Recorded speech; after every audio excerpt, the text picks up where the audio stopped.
What's going on YouTube? My name is FG3000. I'm back in the place to be and welcome to 100 Souls. This is a brand new action RPG that just came out today. So if you do want to download the title, I will have the links in the description below. So let's go ahead and get started. We're going to go ahead and just jump directly into combat.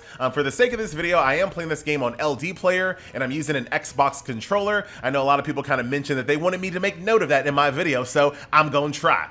This is the boss that we're going to fight to start the video off here. You can prepare for combat here to basically set up the companion that you're going to use, which I'll talk about once we jump into combat. Also, you can kind of gear up your gear and select which weapon that you want to use. I am, for this stage, going to be using some dual blades because they're amazing. So let's get started. As you guys can see, I am using a female character. At the very beginning of the game, you do get to choose between a male or a female character, depending on your preferences, with a few hairstyles and a little bit of customization, but not too much. So here we are, ladies and gentlemen, action RPG Spectacle Fighter. Now, you might be looking at that easy play button like, wait a minute, FG, does this game have autoplay? Not necessarily. The easy play will move your character around and do basic attacks, but when it comes to actually using your ability and using your companion, the easy play will not do that. So there you go. That's really going to be only for stages that you really dramatically overpower. But let's go ahead and show off some combat, shall we? So I can throw out my little dual blade. I can stun people with a little kick action. I can trigger my companion, who can then throw people in the air. I can go up and grab them, do a 360 Zangief power driver on them. So, spectacle fighter. This is definitely a spectacle fighter. We really don't have a lot of these on mobile, but luckily the ones that we do have on mobile are actually pretty good. The ones that kind of jump out in my mind are now 100 Souls, games like Honkai Impact, Darkness Rises, things of that nature. They're usually pretty darn good, and this game is no exception. Like, the combat is on point.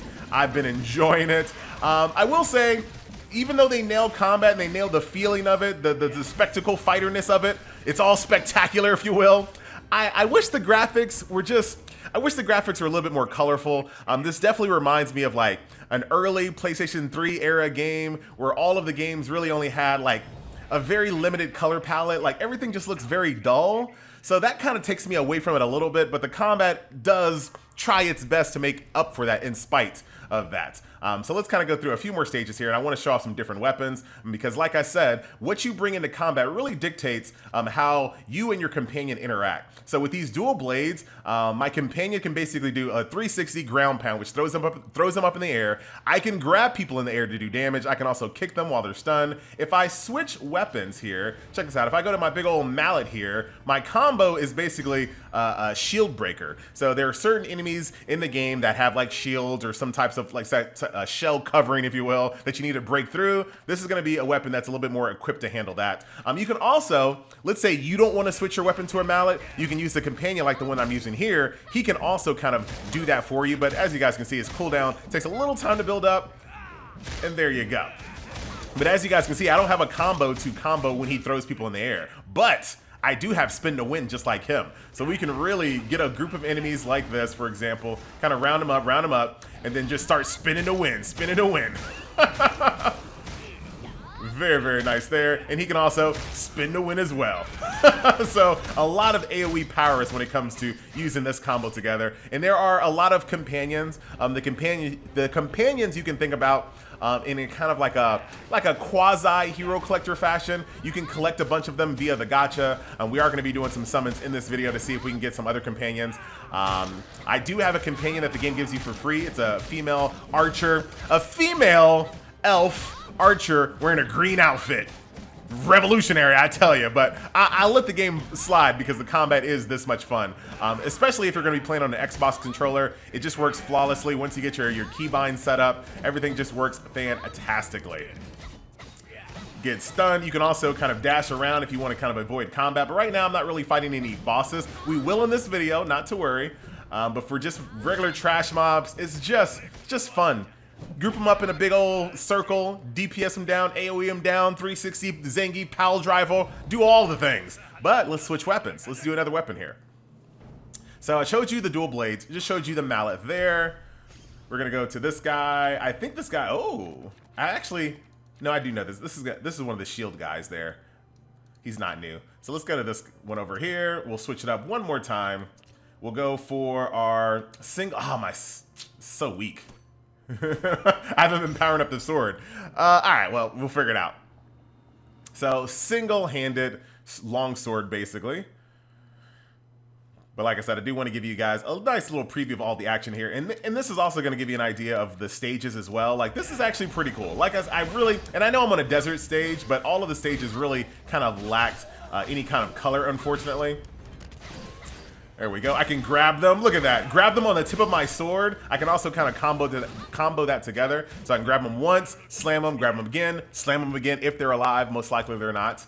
But the locales are interesting as well. Nice, cool enemies. Once again, throw them down on the ground there. Let's see if I can get that stab move again. Little dodge on the little projectiles. Come on, this ain't my first rodeo. And you don't have to use the easy play. I kind of like the easy play because it allows me to not have to continually hold down the attack button. To me, I don't need to hold down the attack button. If there's an option to allow it to easy play, I'm going to select that. My companion likes to talk a lot. Likes to talk quite a bit. Get behind him, do some little back attacks there. Now after this, I'll show you combat with my elf character to give you a really different feel for it. I kind of like this guy the most though, because his ability to throw people in the air, usually when I'm using my dual blades, is just like, I love that 360 pile driver. But there's more. There's more. All right. Whatever he's saying, I don't know. Exactly. All right, buddy. Every now and then, like when the stage is over, you just kind of stand there like, are we done here? Are we?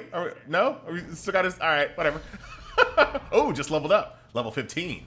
All right. So let's completely switch it up. And there she is right there. So let's go to the stage over here. Prepare for combat. We'll switch out our companion. And as you guys can see, there are rarities on companions as well. So I'm very early in the game, so don't quote me on any of this. But I feel like the rarities, while important, really depends on how you want to play. But here are a few of the characters. Look at Lucinda. Hopefully we get her. Karen? Karen! I'm not going to make that joke. So those are some of the high rarity characters there. And these are all the companions that you can bring into combat. A centaur? You don't see centaurs very often, ladies and gentlemen. Got a little dragon pet with her. So very cool companions. And they can always, of course, in a game like this, add companions in the future. So let's switch my weapon around. We'll go back to the duelist. I don't know if I don't think, does the archer have a knock-up ability? I'm not sure if she has a knock-up ability, so I'm not sure if I'm going to be able to combo together. But once again, I just want to kind of show you the different companions as well. So let's get it on. Here's the enemies coming out of the ground. Cool music too as well. The music is really well done. Very, very nice. And then here is my little elf companion. Oh, she sets up my kick combo. So like you can see, your companions are basically an extension of your own kit here. So they're really designed to allow you to set up your combo moves or to get you out of danger. Like there's some instances where an enemy can go underground and do a bunch of damage to you. If you use that 360 guy, he can knock them out of the ground. So not only are they an extension of you, sometimes they can kind of do things that you aren't able to do yourself. So I like the system, especially in games like this. You have a tendency of kind of getting bored of the combat because you're using the same main characters over and over and over again. At least with the companion system, you can get a little bit of diversity in your gameplay, especially if you're a fan of hero collectors like myself. Using the same character over and over again just gets boring. So the companion system, I think, is actually pretty good. Kick this guy in the face, bounce off of him, get behind him, rip him up with some back attacks, dodge right there like a pro. What a beast! What a beast again! So yeah, very, very good. Are you gonna like a game like this? It really depends on if this gameplay loop is something that you would be into. So let's talk about the quality of life, because no matter how good spectacle action RPG combat is, eventually you're gonna get bored. Like, you're not gonna want to do this every single day. So let's talk a little bit about the quality of life here. So that is combat. I really should fight like an actual boss. We'll do that at the end. We'll do that at the very end. So here's the quality of life. So as you guys can see, to upgrade your weapons, you're going to need upgrade materials that drop from the stages. The game will tell you exactly which stage drops which item. You have a couple of different options here. So once I beat this stage at a reasonable rarity like A or S, I believe it's just S, but it could be both. Don't quote me on that just yet because I've only been S'ing. You will be able to sweep the stage but this game is going to have limited sweep tickets, very, very limited. I've already used all of mine for today, which is a little annoying. I hate sweep tickets in any game. Stamina is already a limiting resources. Why do you need to have sweep tickets and stamina as a limiting resource? Just let people sweep. But let me get off that soapbox. When you're out of sweep tickets, you also have another limited resource called these hourglasses, which allow you to boost the drop rate of what drops. So you have sweep tickets to do first, and then you can use this right here, play the stage, and you get a higher drop rate of the materials that you're looking for. So I do appreciate that. That's definitely a good move there. And as you guys can see, there are multiple different difficulty levels to get more and more resources from that. So that is that. If you go back over here to the campaign screen, it's set up like pretty much like any RPG that we've seen on mobile. Different campaigns here. As you complete the campaigns, you're going to go into harder and harder ones that are in different biomes. Right now, you're going to start off in the plains, the frozen fields. I'm in the desert right now. There's elf ruins, this volcano. So all of the biomes are represented, as you guys can see. As you complete these stages, you also unlock some passive resource generations. These allow you to basically craft gear in this game. So that is that. In addition to that, there's also dispatch mode, which I just unlocked. I was about to say I don't have it unlocked yet, but now I do. There you go. A tried and true dispatch mode. They're going to go around for about 12 hours, 11 hours, and bring back goodies. Very straightforward. Once you're actually in a stage of, actually, let's use chapter 2 as an example. Let's go to chapter 2 as an example. Once you beat the everyday stages, you also have this ability to do conquest, which allows you just to fight the boss themselves to get even more upgrade materials. So that is how that works. That is the campaign screen. This little cute guide lady over here lets you know when you have rewards to collect. Very, very straightforward. Very, very nice. And then she tells you the next thing you need to do. I need to go defeat the boss skeleton, which I'll do at the very end of this video. So let's go back to the home screen to kind of show you what else is going on here. So there is an arena. I'm not quite done with the Desert of Silence. I do plan on making a second video on this game, so stay tuned for that. This challenge mode is in preparation, so who knows what that could be. There's a thing called Special Battle that's also going to unlock. Once again, that's going to be for the second video. We have a guild in the game as well. Waifu Crew represent, ladies and gentlemen. So if you're looking for a guild right now, join Waifu Crew. We here. We live. Oh, somebody want to join? You got some applicants? I approve you. Live. So Waifu Crew is here. I don't know a lot about the guild, so once again, I'll learn more about this to follow up on the second video, so stay tuned for that. In addition to your everyday normal combat, you also have the ability to improve the power of your companions via the illusion hall. This is kind of interesting. So if you go over here, let's say I want to boost her life, for example. I can do this stage. If I defeat this stage, I can improve the power of my companion. But guess what?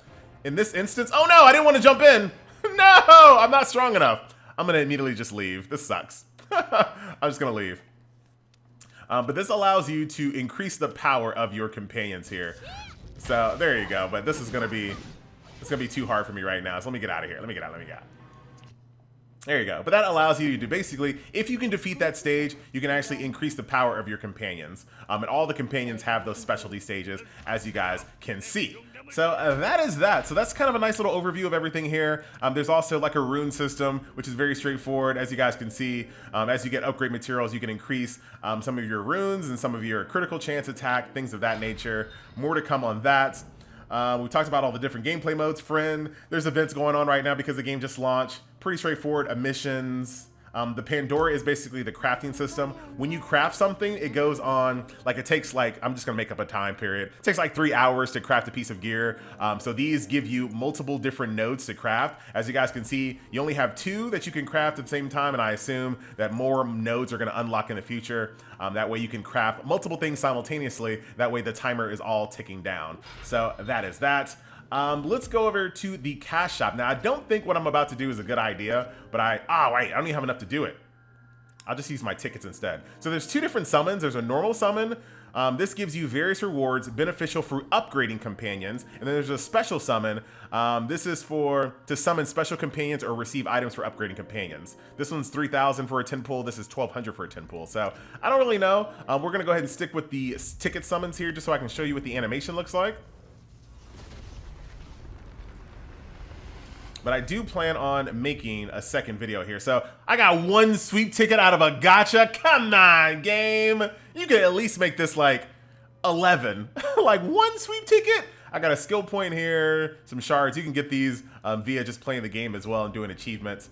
But come on, game. If we go over here to equipment, if I look at my duelist, you can see that these also have skills. So you saw those abilities that I was activating in combat. I can increase the power of those once I hit a certain level, of course, and as long as I have the material in question there. So that is the game, ladies and gentlemen. So far, so good. Off to a pretty solid start. Like I said, action RPG, spectacle fighter. When it comes to mobile RPG or on the mobile platform, there's not a lot of them, but the ones that we do have, I think are pretty high quality. Look at this power here. Oh no, I wanted to prepare. Ah, man, I didn't want to use my elf girl. I wanted to use my 360. All right, we good, we good. So we're gonna end the video here, hopefully on a win. Let's get it on. I like this like little build up here. Like, where's the boss? Oh, there he is. Oh, never mind. I thought this was the shielded one. He's dual axes. Dual axes on you. He's gonna let me beat him up as all bosses do. They give you a little time to kind of build up on him first. Yeah, I don't have any combos to, oh, I can kick him a little bit. Got him stunned, as you guys can see. Very descriptive here. And as you guys can see, there's also a little mini bar under his HP bar. That's his break. Now, right now, he's broken. Obviously, this is your opportunity to just kind of light him up with damage. Yep, yep. Oh. Some nice back attack action. It plays so good on an Xbox controller, man. Very, very good on an Xbox controller. I should have brought my homeboy, though. I think we're good, though. This game would look so much better with just a little bit more color, though. Am I wrong? Let me know what you guys think. Like, I just feel like the game just visually is impressive, but then also kind of dull at the same time. Like, oh, 360 Zangief Powell Driver. Look how much damage that did. So I can set it up with this character. I just don't know what I did to do that. No heal potions, as you guys can see also. Forgot to mention that. It's just you versus the boss, ladies and gentlemen. No cheesing. No cheese the win here. Oh, come on. Your companions can die, as you guys can see. My companion does have an HP bar there. Ooh, you getting mad? Oh, 360 Power Driver. Oh, we good. We good with the juggle. With the juggle, too. He's in break. Nice. Nice. So there you go. Ladies and gentlemen, 100 Soul. Highly recommend. Give this one a download. A lot of fun. Yeah, I'm digging it. I'm digging it. I got the guild set up. We'll be back with some more gameplay as I unlock the other modes. So very, very nice. Once again, my name is I wanted to see one thing. Oh, so check this out. So you can also get free companions as well. I think it's my time to get a free companion right now. Ah, come on. So here's the next companion that I'm gonna get for free. Look at those hoop earrings though. But I'm not powerful enough, so I'm gonna have to do a few of these stages for a little while until I can build up a little bit more power. But that's the name of the game, ladies and gentlemen. So I am out. Thank you guys so much for watching. See you guys next video. Later.